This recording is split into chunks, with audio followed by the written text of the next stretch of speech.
हमारे बजट का एक बहुत बड़ा हिस्सा 18% से ज़्यादा करीब 52,639 करोड़ 3 लाख रुपए शिक्षा विभाग के लिए रखे गए हैं। हमारे सामने महोदय चुनौतियां अनेक है, जहां 74,000 से ज़्यादा स्कूल हैं, 1 करोड़ 80 लाख से ज़्यादा 1 से 12वीं कक्षा तक के स्टूडेंट्स हैं, छात्र छात्राएं हैं, और हमारे पास करीब 5,77,000 शिक्षक हैं, और सभी विश्वविद्यालयों मिला करके 26 लाख से ज़्यादा छात्र छात्राएं हैं। ऐसे में हमें ये ध्यान रखना था कि शिक्षा की गुणवत्ता में और सुधार आए।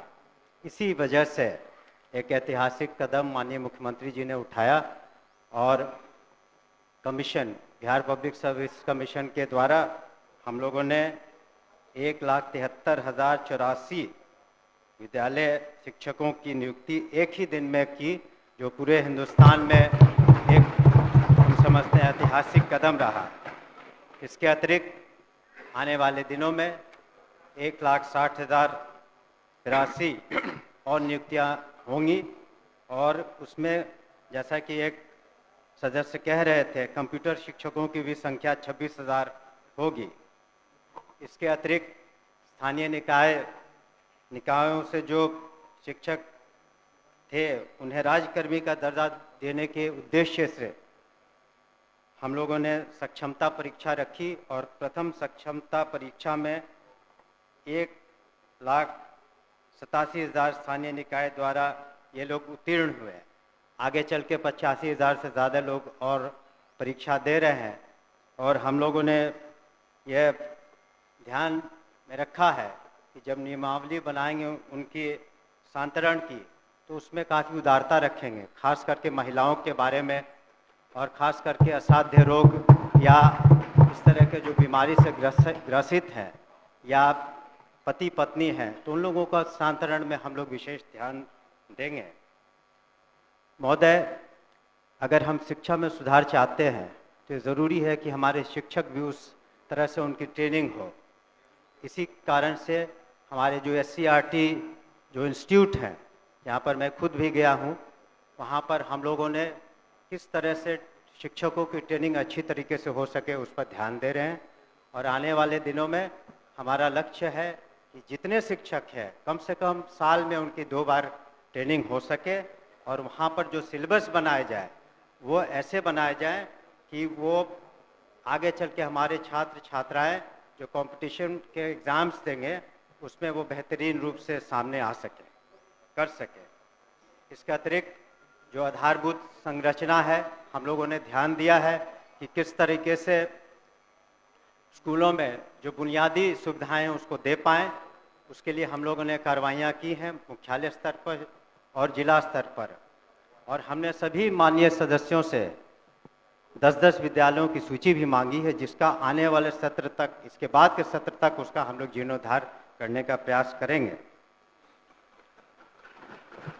कई माननीय सदस्यों ने शिकायतें भी की थी कि जो काम हुए अच्छे तरीके से नहीं हुए हैं, तो उस पर हम लोग इंक्वायरी करा रहे हैं, और जो भी दोषी पाए जाएंगे उन पर निश्चित रूप से कार्रवाइयाँ होंगी, और कुछ कार्रवाइयाँ हो चुकी हैं।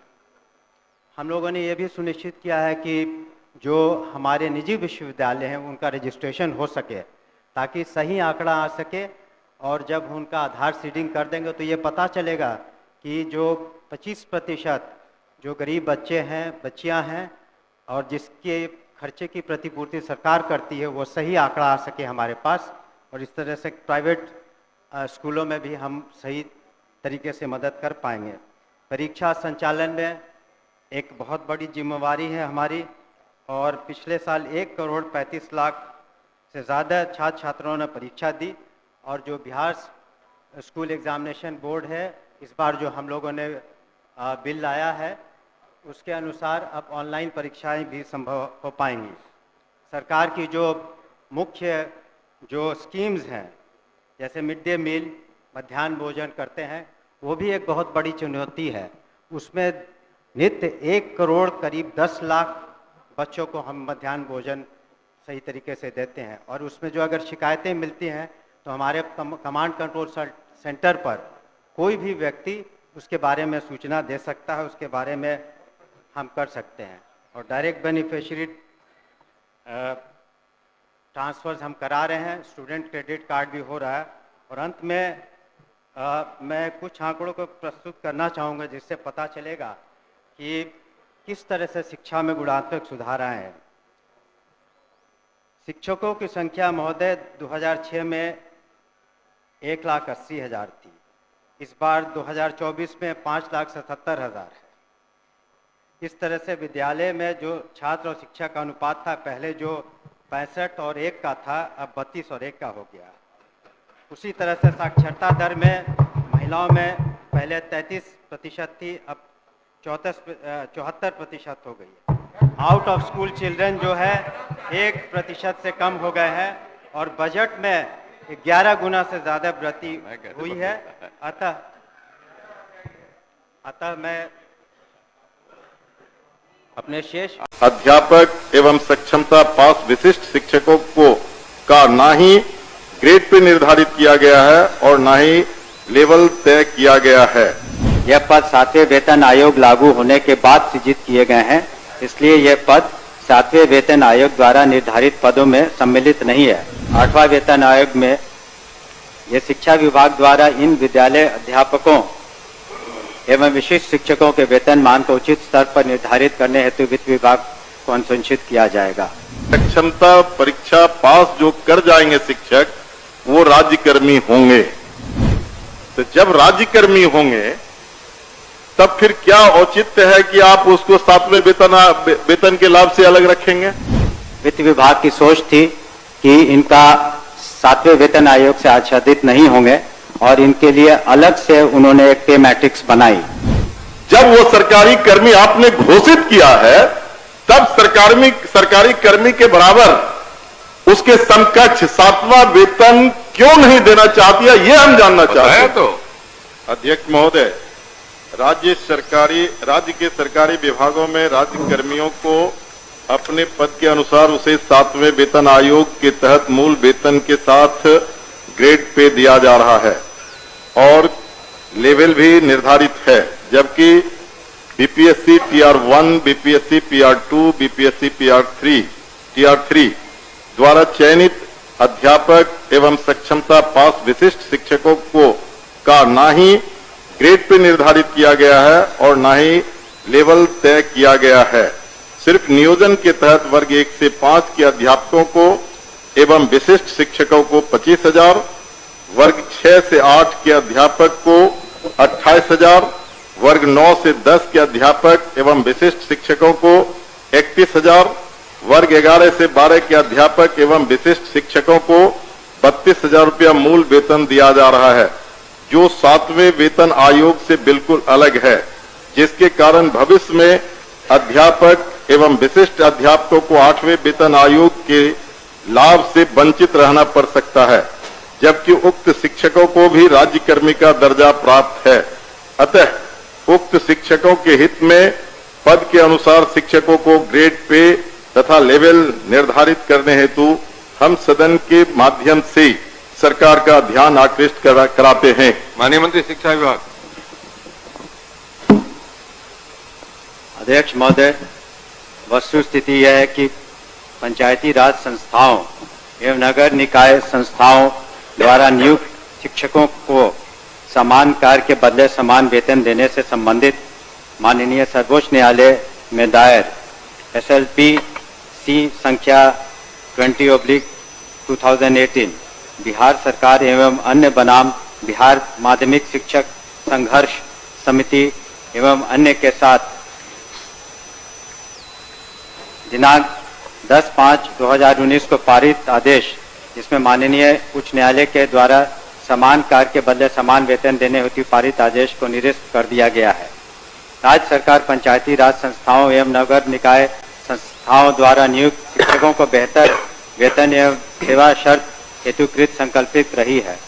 राज्य सरकार ने सहानुभूति पूर्वक इन शिक्षकों को 1/9/2020 से EPF योजना, जिसमें राज्य सरकार के द्वारा लगभग प्रतिशत अंशदान दिया गया है से आच्छादित करते हुए दिनांक 1/4/2021 से 15% का वेतन वृद्धि किया गया।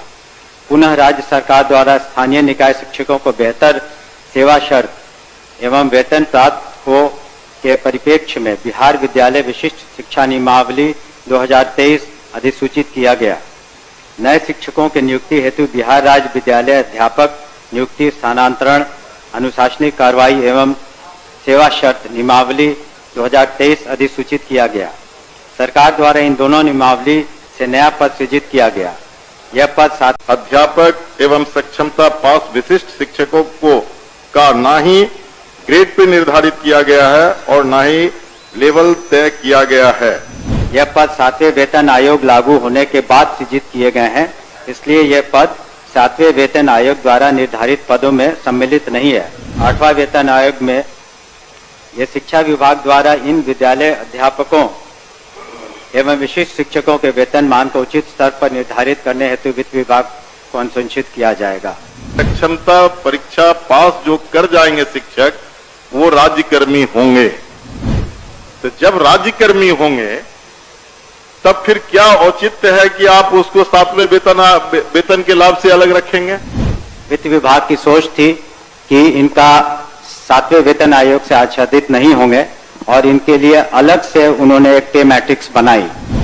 जब वो सरकारी कर्मी आपने घोषित किया है तब सरकारी कर्मी के बराबर उसके समकक्ष 7वां वेतन क्यों नहीं देना चाहती है, ये हम जानना चाहते हैं। तो अध्यक्ष महोदय, राज्य के सरकारी विभागों में राज्य कर्मियों को अपने पद के अनुसार उसे 7वें वेतन आयोग के तहत मूल वेतन के साथ ग्रेड पे दिया जा रहा है और लेवल भी निर्धारित है, जबकि बीपीएससी टीआर1, बीपीएससी पीआर2, बीपीएससी टीआर3 द्वारा चयनित अध्यापक एवं सक्षमता पास विशिष्ट शिक्षकों को का ना ही ग्रेड पे निर्धारित किया गया है और ना ही लेवल तय किया गया है।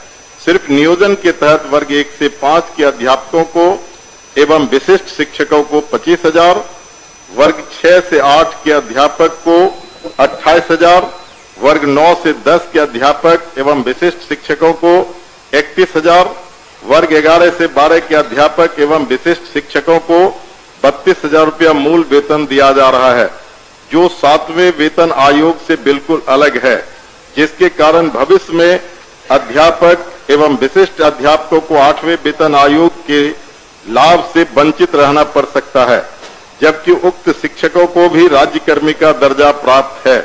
अतः उक्त शिक्षकों के हित में पद के अनुसार शिक्षकों को ग्रेड पे तथा लेवल निर्धारित करने हेतु हम सदन के माध्यम से सरकार का ध्यान आकृष्ट कराते हैं। माननीय मंत्री शिक्षा विभाग। अध्यक्ष महोदय, वस्तुस्थिति यह है कि पंचायती राज संस्थाओं एवं नगर निकाय संस्थाओं द्वारा नियुक्त शिक्षकों को समान कार्य के बदले समान वेतन देने से संबंधित माननीय सर्वोच्च न्यायालय में दायर SLP-C संख्या 20/2018 बिहार सरकार एवं अन्य बनाम बिहार माध्यमिक शिक्षक संघर्ष समिति एवं अन्य के साथ दिनांक 10/5/2019 को पारित आदेश, जिसमें माननीय उच्च न्यायालय के द्वारा समान कार्य के बदले समान वेतन देने हेतु पारित आदेश को निरस्त कर दिया गया है। राज्य सरकार पंचायती राज संस्थाओं एवं नगर निकाय संस्थाओं द्वारा नियुक्त शिक्षकों को बेहतर वेतन एवं सेवा शर्त हेतुकृत संकल्पित रही है।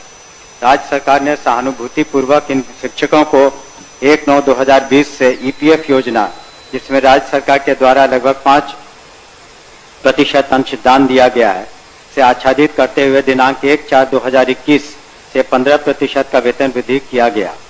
पुनः राज्य सरकार द्वारा स्थानीय निकाय शिक्षकों को बेहतर सेवा शर्त एवं वेतन प्राप्त हो के परिप्रेक्ष्य में बिहार विद्यालय विशिष्ट शिक्षा नियमावली 2023 अधिसूचित किया गया।